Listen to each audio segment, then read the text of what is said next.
Leg break player waits 3 hours on pitch for ambulance. An investigation has been launched after a rugby player with a broken leg was left waiting on the pitch for 3 hours for an ambulance to arrive. Luigi Segadelli had waited so long, paramedics told him he could lose his foot, which had turned blue.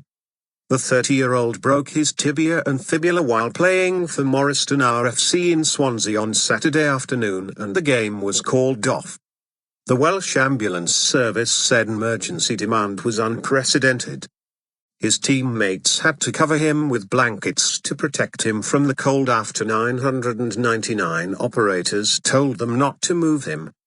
An ambulance did not arrive until almost 1800 hours GMT, by which time the floodlights had been turned on as it had gone dark. "I was cold and shaking," Mr. Segadelli said. Luigi Segadelli broke his tibia and fibula during the incident. Luigi Segadelli. Mr. Segadelli needed an operation to repair his leg.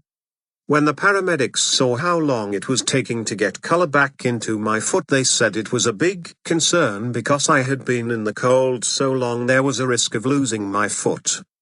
That was when I started panicking. I wouldn't want this to happen to anyone else. I want an apology for the delay. They must have the decency to make sure it does not happen to anyone else again. Mr. Segadelli was given morphine at the scene and has had an operation on Monday to put pins in his leg. A spokesman for the Welsh Ambulance Service said, "Demand was unprecedented and it meant we were unable to respond to some calls in the time we would have liked. Unfortunately, the call to help Mr. Segadelli was one of those calls." The Trust has had contact from Mr. Segadelli and will now be looking into the matter to ensure we have a full understanding of what happened.